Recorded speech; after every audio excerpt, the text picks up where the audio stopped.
Hello everyone, this is Prachi. Welcome to our channel Selection Mate. कैसे हैं आप सभी? आई होप आप सब बहुत अच्छे होंगे और आपके एग्ज़ाम की प्रिपरेशन भी बहुत अच्छे से चल रही होगी। सो केवीएस एनवीएस ने अपनी एग्ज़ाम डेट दे दी है 10 और 11 जनवरी। ठीक है, 10 और 11 जनवरी को आपका टीयर 1 का एग्ज़ाम होगा। आज ही आपकी एग्ज़ाम डेट जो 21 नवंबर को नोटिस आया है सीबीएसई की ऑफिशियल वेबसाइट पर, आप देख सकते हो आपका जो एग्ज़ाम है टीयर 1 का वो 10-11 जनवरी को होगा। तो आज के वीडियो में पहले तो हम देखेंगे कि हमारा जो टीयर 1 का पैटर्न है वो क्या है, उसके बाद कैसे कैसे क्या क्या टॉपिक्स उन सब्जेक्ट्स में हैं और कैसे हम उनकी प्रिपरेशन करनी चाहिए। तो आज का पूरा वीडियो उससे रिलेटेड होने वाला है। तो चलिए बिना देरी के अब शुरू करते हैं, ठीक है, आज के वीडियो को।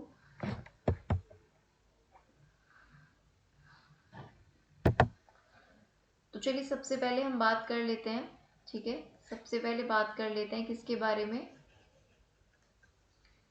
आपका पेपर का जो पैटर्न है वो क्या रहने वाला है। ठीक है, पैटर्न के बारे में यहाँ पर हम डिस्कस कर लेते हैं। देखो, पैटर्न आपका सीधा सीधा है। 20 नंबर का आपका आएगी रीजनिंग, ठीक है।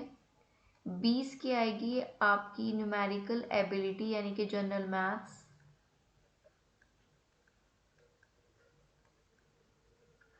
20 नंबर का आएगा आपका जीके जनरल नॉलेज। 20 का आएगा आपका कंप्यूटर, ठीक है। और 10 नंबर की आएगी आपकी इंग्लिश।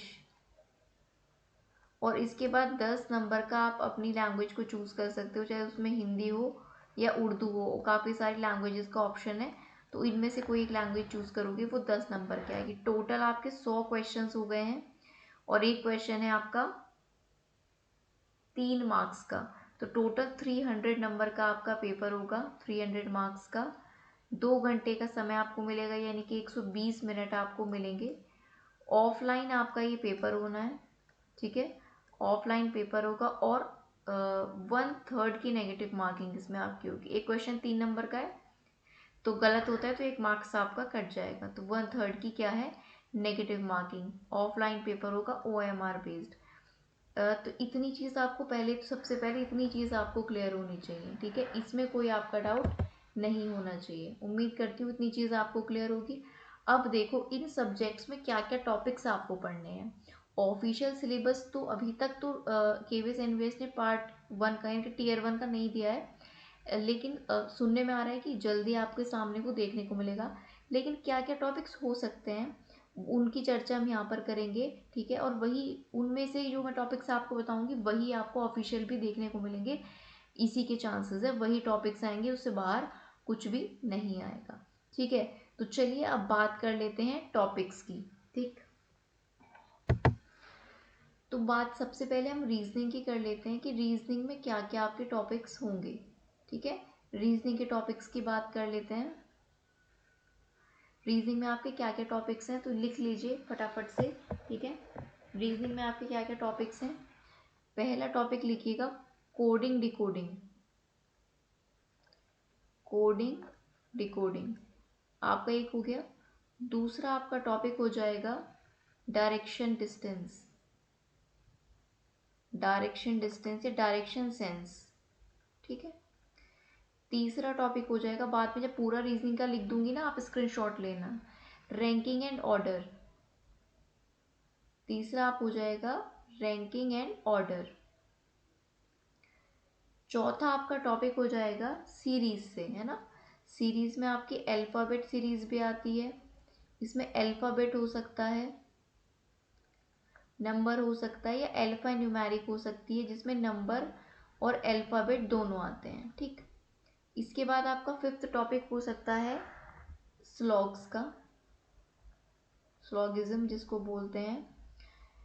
फिर आपका टॉपिक हो सकता है एनालॉजी से, तो डेफिनेटली आपके क्वेश्चंस होंगे ही होंगे, ठीक है। तो एक आपका एनालॉजी हो जाता है। इसके बाद एक आप लिख लो क्लासिफिकेशन। क्लासिफिकेशन क्लासिफिकेशन के बाद नेक्स्ट टॉपिक लिखिएगा सीटिंग अरेंजमेंट, कि 8 लोग जो हैं सर्कल में अंदर की ओर फेस करके बैठे, जो वो क्वेश्चंस होते हैं। सीटिंग अरेंजमेंट आपका हो गया। इसके बाद आपका नेक्स्ट हो जाएगा पजल। पजल से भी क्वेश्चन आपको देखने को मिल सकता है। फिर आपका नेक्स्ट टॉपिक हो जाता है इनइक्वालिटी। ठीक है, इनइक्वालिटी हो गया आपका ब्लड रिलेशन से आपको क्वेश्चन देखने को मिल सकता है। ठीक है, और मैं अगर बात करूं तो वेन डायग्राम से क्वेश्चन देखने को मिलेंगे आपको, Venn diagram.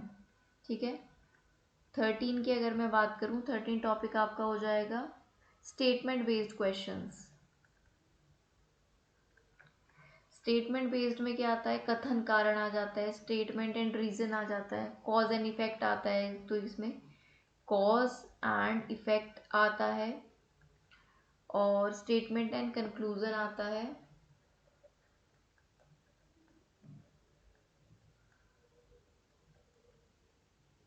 Statement and argument आ जाता है।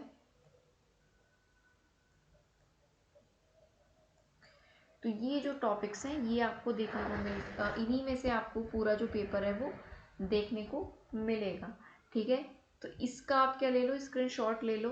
ठीक है, ये रीजनिंग का आपका सिलेबस हो गया, इसका क्या ले लो आप, स्क्रीनशॉट ले लो। ठीक है,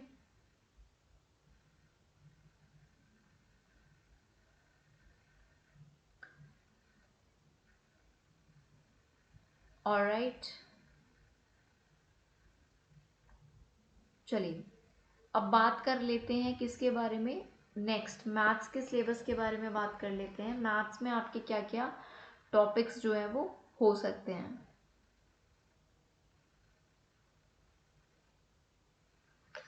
मैथ्स यानी कि न्यूमेरिकल एबिलिटी जो है उसके टॉपिक्स के बारे में यहाँ पे लिख लो।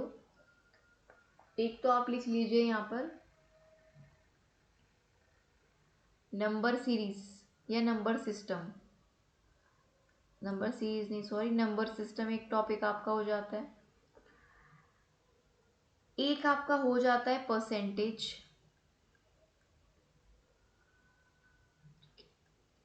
एक आपका हो जाता है प्रॉफिट एंड लॉस।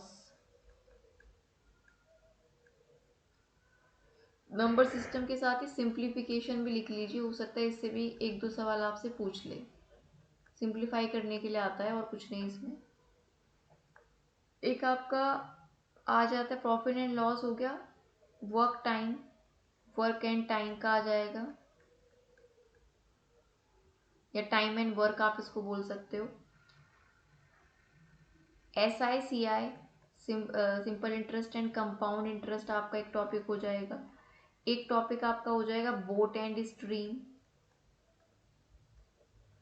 ठीक है, इसके अलावा और क्या टॉपिक आपका हो सकता है, रेशो से सवाल आ सकता है, रेशो प्रपोर्शन से, रेशो एंड प्रपोर्शन। फिर 8th नंबर का टॉपिक लिख लो प्रॉफिट एंड लॉस, इसी में डिस्काउंट भी लिख लेना। ठीक है, प्रॉफिट एंड लॉस से आएगा जहाँ तक चांसेस है, डिस्काउंट से मुश्किल है। आपका हो गया boat and stream, time and work, compound interest हो गया, mixture allegation, mixture and allegation. Mixture allegation से आपका सवाल हो गया है। एक आप टॉपिक लिख लो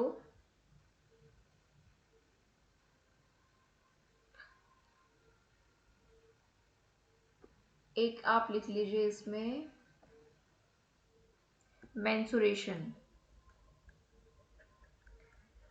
मेंसुरेशन से आपको सवाल देखने को मिल सकते हैं। एक आप लिख लो स्टैटिस्टिक्स। ठीक है, DI जो सिंपल वाली DI होती है उससे भी क्वेश्चन आपको देखने को मिल सकते हैं। ठीक है, DI से साथ ही साथ एक टॉपिक, ये आपके मोटा मोटा जो है सारे टॉपिक्स हैं, इसका आप स्क्रीनशॉट ले लीजिए। ठीक है, ये आपका मैथ्स का सिलेबस है, इससे हटके मुश्किल ही कोई एक दो टॉपिक होंगे, बाकी सारे टॉपिक्स आपको यही करने हैं। ठीक है, इतनी चीज़ क्लियर हो गई है। इसका आप स्क्रीनशॉट ले लीजिए।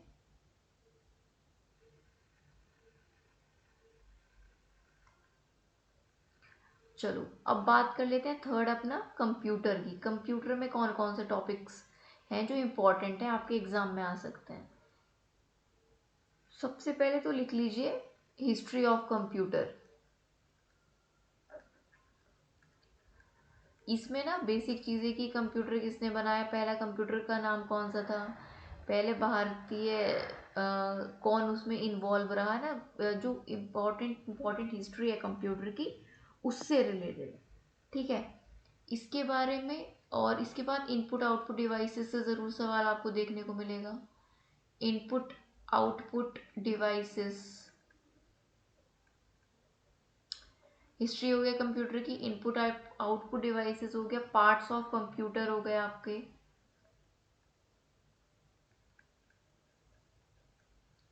इसी में आ जाएगा डिवाइसेस में, है ना।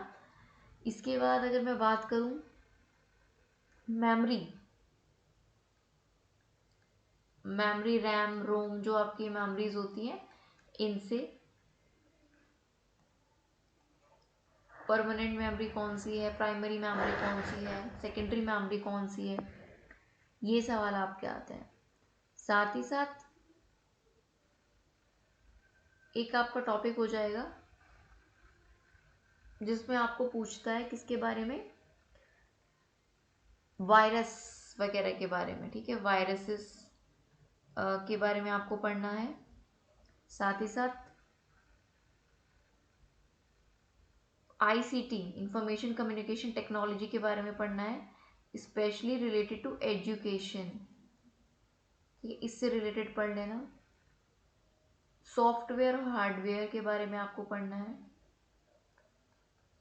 Software and hardware. इसके अलावा और क्या टॉपिक होगा, इसके अलावा देखो आपको पढ़ना है MS Word, MS PowerPoint, MS Excel, इनके बारे में पढ़ना है। ठीक है, पावर पॉइंट हो गया, वर्ड हो गया, एक्सेल हो गया, इनके बारे में। फिर कुछ पढ़ लेना आप इंटरनेट सिक्योरिटी के बारे में, है ना, इंटरनेट क्या है उसके बारे में पढ़ लेना। स्टोरेज के बारे में पढ़ लेना, इंटरनेट के बारे में, और इससे सिक्योरिटी इशू वगैरह जो आते हैं उसके बारे में। ठीक है, आपको पढ़ना है। ऑपरेटिंग सिस्टम के बारे में आपको पढ़ना है, ऑपरेटिंग सिस्टम इसमें आपका हो गया। ठीक है, तो ये मेनली टॉपिक्स हैं जिनके बारे में आपको अच्छे से पढ़ लेना है। स्क्रीनशॉट ले लो, कंप्यूटर का आपका हो चुका है। कुछ अगर टॉपिक्स ऐड होंगे तो वो मैं आपके साथ डिस्कस कर लूँगी, टेलीग्राम पर आपको बता दूंगी। टेलीग्राम ज्वाइन कर लेना, उसका लिंक आपको डिस्क्रिप्शन में मिल जाएगा, और जो टॉपिक्स ऐड होंगे वहाँ पर मैं आपको वो बता दूंगी।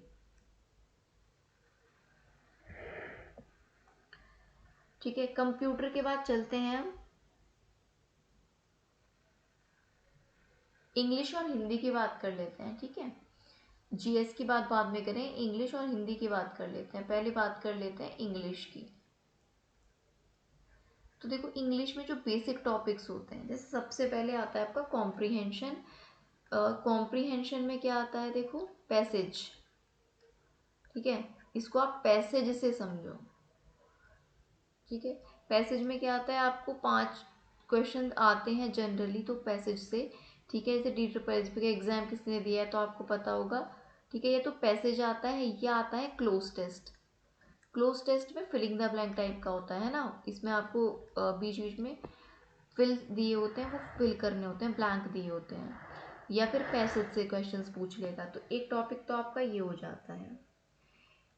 एक आपका सिनोनिम एंटोनियम का हो जाता है, सिनोनिम एंटोनिम, ये तो आपको देखने को मिलेगा ही मिलेगा। सिनोनिम और एंटोनिम, वन वर्ड सब्स्टिट्यूशन किया, एक आपको लाइन दे देगा, इसके लिए वन वर्ड क्या होगा, one word substitution. Error find करने के लिए देगा सेंटेंस में एरर, ठीक है, सेंटेंस एरर फाइंड करने के लिए दे देगा। रीअरेंजमेंट के लिए दे देगा, कैसे, आपको ए बी सी डी करके दे देगा और इसमें आपको इनको क्या करना होगा, अरेंज करना होगा, ठीक। ये हो गया आपका टॉपिक। एरर हो गया, सिनोनिम एंटोनिम हो गया आपका, ठीक है। ईडियम या फ्रेज से आपको दे देगा, कोई ईडियम या फ्रेज का मतलब पूछ लेगा आपसे, ठीक है, ये आपको दे देगा। बस ये जनरल ग्रामर के क्वेश्चंस होते हैं, जनरली इनसे 5 क्वेश्चन जो है पूछ लिए जाते हैं, बाकी इन टॉपिक से कवर कर लेंगे। बाकी और टॉपिक्स कोई होंगे तो वो मैं आपको ऐड कर पा दूंगी। मेनली तो ये टॉपिक्स होते हैं जो आपको पूछे जाते हैं एग्जाम में, ठीक है। चलिए इंग्लिश का स्क्रीनशॉट ले लीजिए।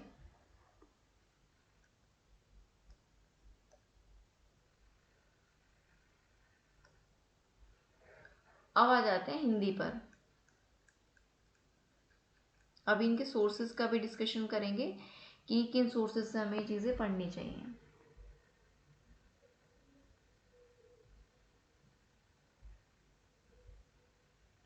हिंदी की बात कर लेते हैं। देखो हिंदी में क्या क्या टॉपिक्स होंगे आपके।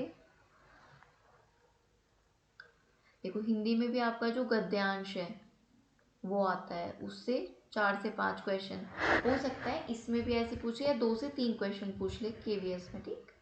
गद्यांश हो गया, संधि से आपका हो गया, अलंकार आपका हो गया, ठीक है।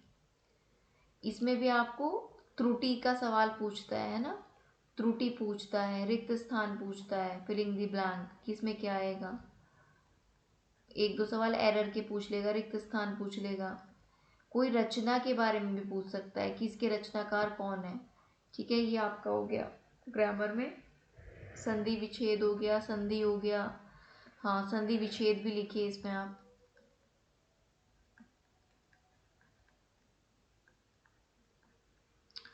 ठीक है। तो इन सब के बारे में, समास के बारे में पूछ सकता है कि इसमें कौन सा समास है, ठीक है। रचनाएं हो गई, रिक्त स्थान, त्रुटि, गद्यांश हमारा हो गया। और क्या टॉपिक्स हो सकते हैं हिंदी में, तो ये मेनली इन्हीं टॉपिक से क्वेश्चंस जो हैं आपके वो पूछे जाते हैं, ठीक है। इसका भी आप स्क्रीनशॉट ले लीजिए।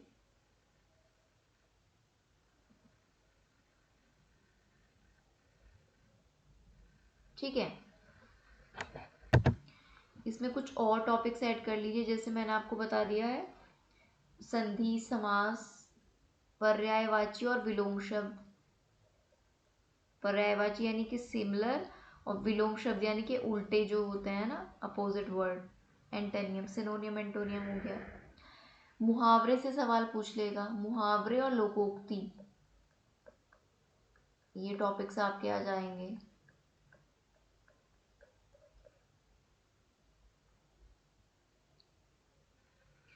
ठीक है, मेनली यही टॉपिक्स आपके होते हैं जो इसमें हिंदी में आपसे पूछे जा सकते हैं।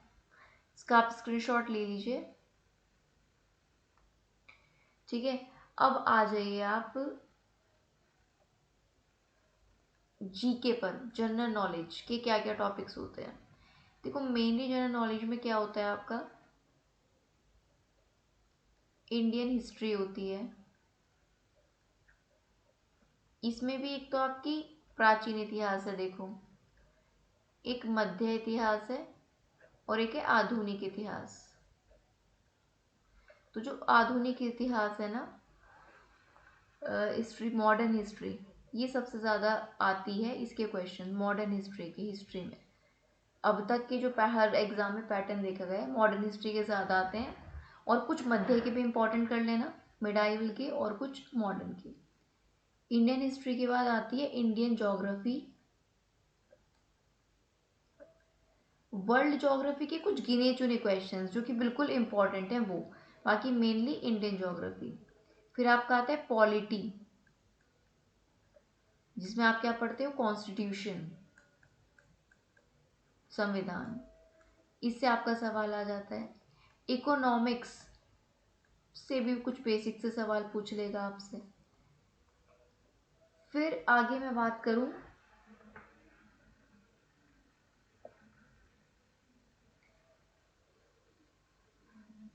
तो हो सकता है कुछ जनरल साइंसेस के क्वेश्चन भी आपसे पूछ ले, ये जीके के अंदर ही आता है क्योंकि जनरल साइंस।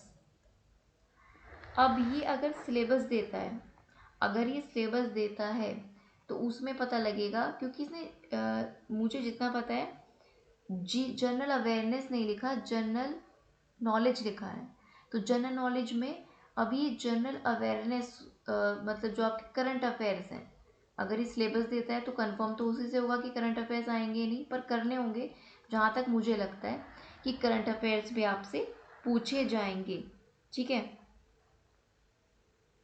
कुछ ईवीएस के भी कुछ क्वेश्चंस पूछ लिए जाते हैं, ठीक है, एनवायरमेंटल साइंस के भी कुछ क्वेश्चंस पूछ लिए जाते हैं। बाकी यही आपका मेन सिलेबस होता है जीके का, इसका आप स्क्रीनशॉट ले लीजिए।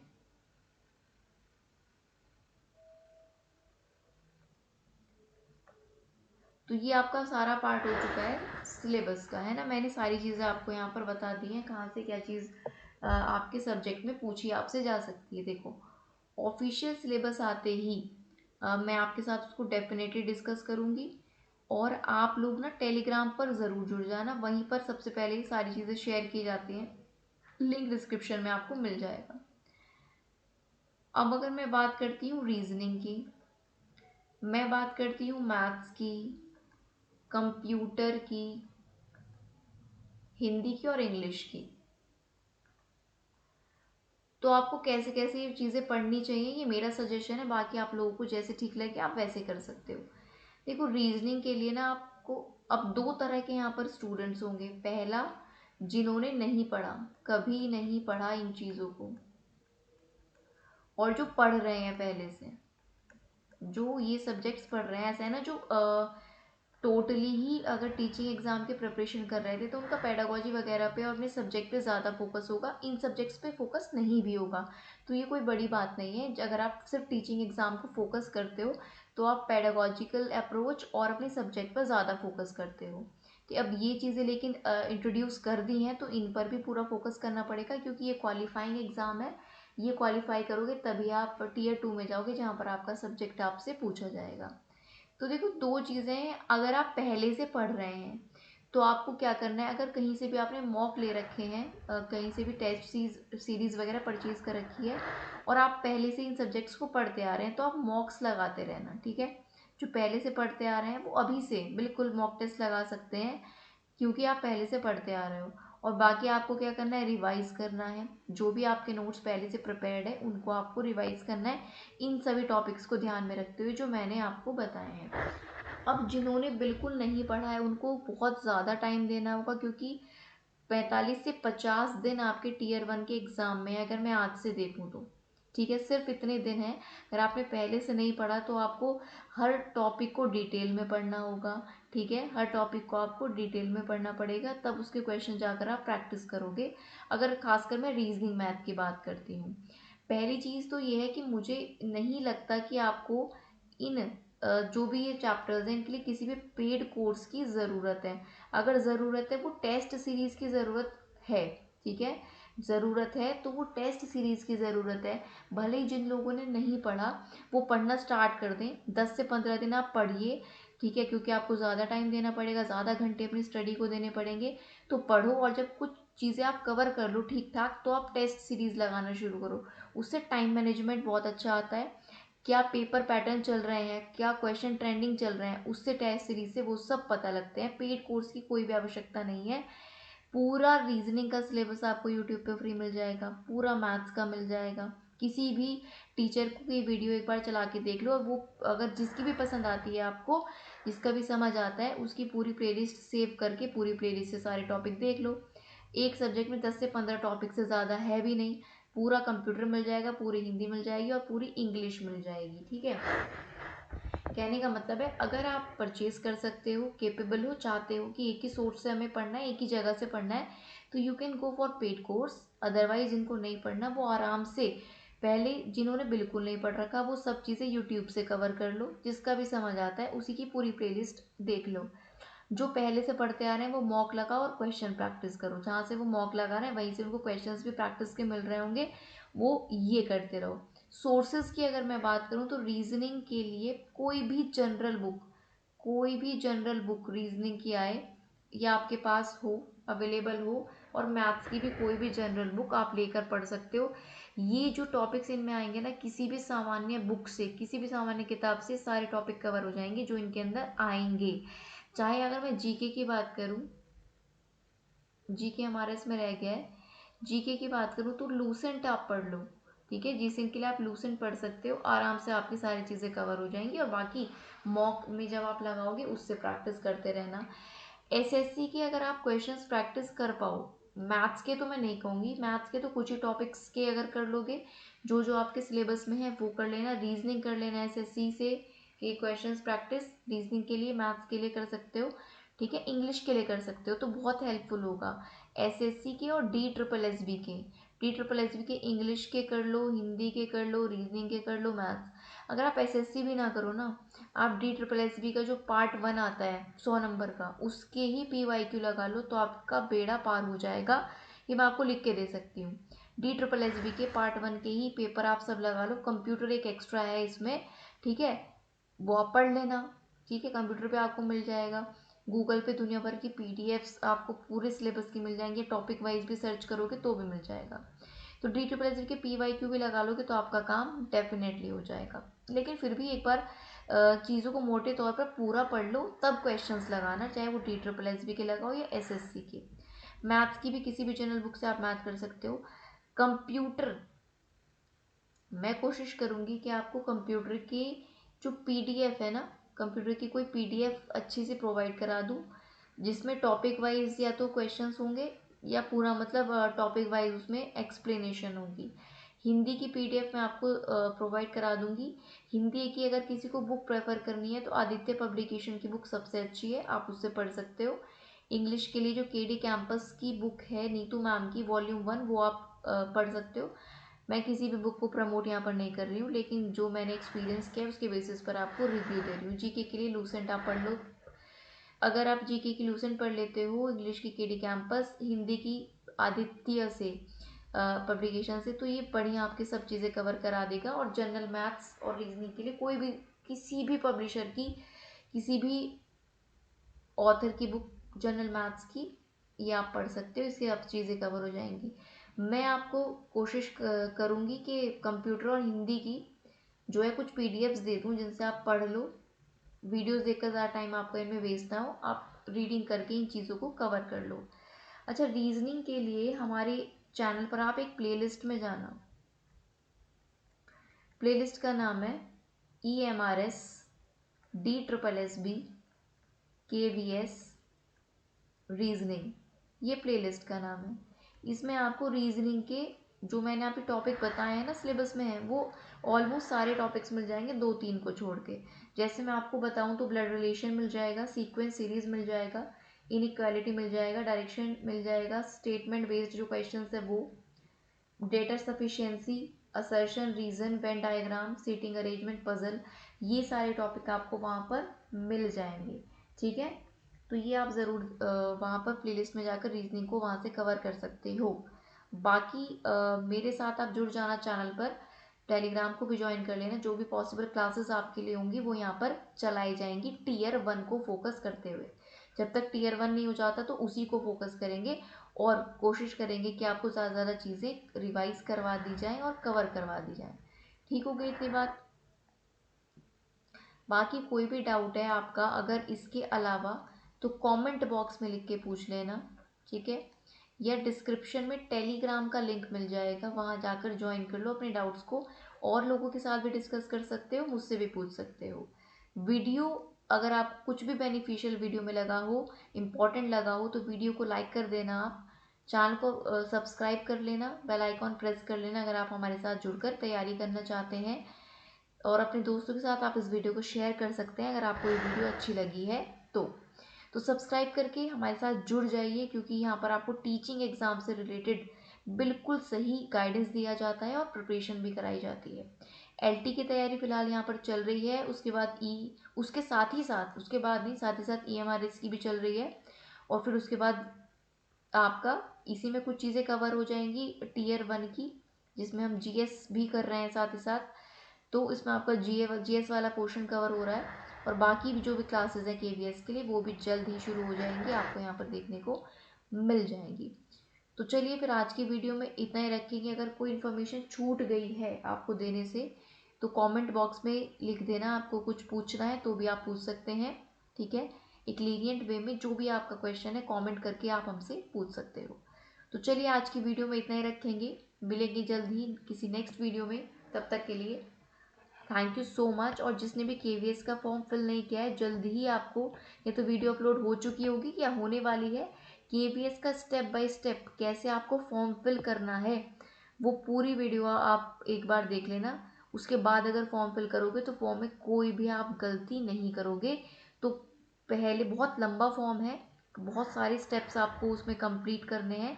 तो पहले फॉर्म भर लो और फिर अपना सिलेबस देखकर अपनी तैयारी में जुट जाओ। सबसे पहले फॉर्म फिल करिए, ठीक है। फॉर्म फिल करने के बाद अपने सिलेबस को अच्छे से देखिए, ठीक है। और फिर तैयारी में लग जाइए। कहीं से भी तैयारी करो, लेकिन अब बहुत कम समय है, बढ़िया तरीके से तैयारी में लग जाओ। ये 6 से 7 एग्जाम्स अब आपके लगातार हैं। LT, DSSB, KVS, NVS, फिर DSSB के एग्ज़ाम होंगे।